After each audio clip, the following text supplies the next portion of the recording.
दोस्तों स्वागत है आप सभी का हमारे इस वीडियो में। दोस्तों मैं गोविंद जायसवाल। दोस्तों आज का जो हमारा टॉपिक है वो है श्रृंगार रस, और इसकी मैं आपको परिभाषा, उदाहरण, अर्थ और स्पष्टीकरण को बेहद ही शानदार तरीके से समझाऊंगा। तो सबसे पहले हम इसकी परिभाषा को लिखेंगे कि जब रति नामक अस्थाई भाव, विभाव, अनुभाव तथा संचारी भाव से संयोग करता है तो श्रृंगार रस की उत्पत्ति होती है।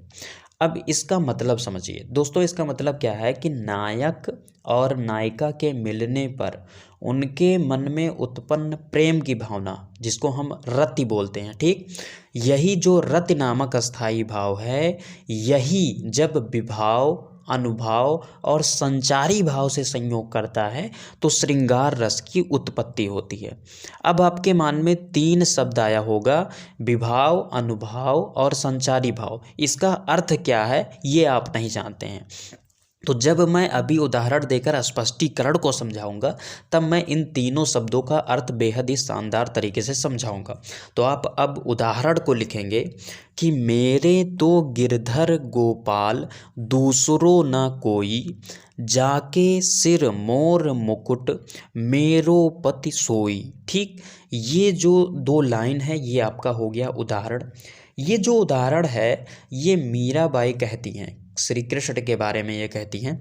क्या कहती हैं, इसका अगर इन दोनों लाइन का मतलब अगर समझाएं आपको तो मेरे तो गिरधर गोपाल, अर्थात मीराबाई कहती हैं कि ये जो मेरे ये जो गिरधर गोपाल हैं अर्थात श्री कृष्ण हैं, ये हमारे सर्वस्व हैं, दूसरा कोई नहीं है। ठीक, उसके बाद में जाके सिर मोर मुकुट, अर्थात जिनके सिर पर मोर का मुकुट है अर्थात श्री कृष्ण जो हैं वही हैं हमारे पति, अर्थात उनको अपना वो पति मानती हैं। ठीक, इसका इन दो लाइनों का अर्थ ही है। ठीक है, अब स्पष्टीकरण को आपको लिखना है।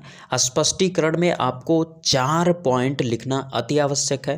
पहला अस्थाई भाव, दूसरा अनुभाव, विभाव और संचारी भाव। ठीक है, अब इसमें क्या लिखा जाएगा इसको आप समझिए। दोस्तों अस्थाई भाव को तो आपने जान लिया कि रति है, तो रति को आप लिख दीजिए। अस्थाई भाव हमें पता है रति है। ठीक, अब बात आता है अनुभाव की। ठीक, तो सबसे पहले तो हमें यह जानना होगा कि आखिर अनुभाव का मतलब क्या होता है। ठीक, तो अनुभाव का मतलब होता है जो लोगों के बीच में समझ उत्पन्न करे वही अनुभाव कहलाता है। ठीक, तो यहाँ पर अगर हम इन दो लाइनों को सुनेंगे, ठीक, तभी तो हम हमें उसका पता चलेगा, यानी कि इन दो लाइनों का जो भाव है उसका पता कब चलेगा, जब हम इन दो लाइनों को सुनेंगे, मीरा के दो लाइनों को सुनेंगे या फिर हम पढ़ेंगे, तभी तो हम इस चीज़ को समझ पाएंगे, उस भाव को।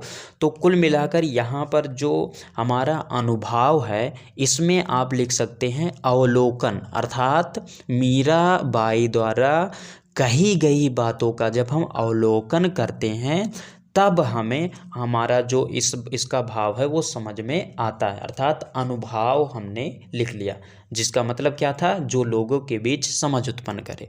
तो जब हम अवलोकन करेंगे इन दो लाइन का तब हमें समझ उत्पन्न होगी कि ये बात कह क्या रही है। ठीक, उसके बाद में देखो हमारा जो तीसरा पॉइंट है वो है विभाव।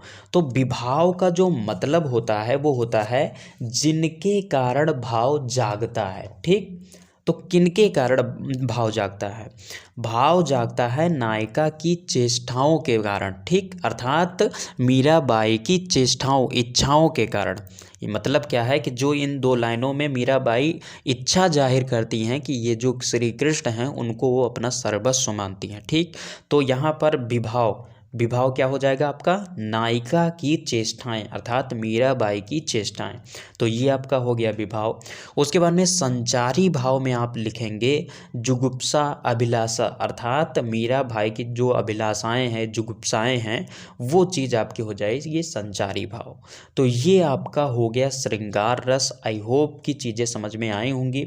अगर वीडियो अच्छी लगी तो वीडियो को लाइक कीजिए, चैनल पर नए हैं तो चैनल को सब्सक्राइब कर प्रेस कर लीजिए बेल आइकन को, जिससे कि आपको नए वीडियो का अपडेट मिलता रहे। तो दोस्तों बस यहीं पर दीजिए इजाज़त। जय हिंद, वंदे मातरम।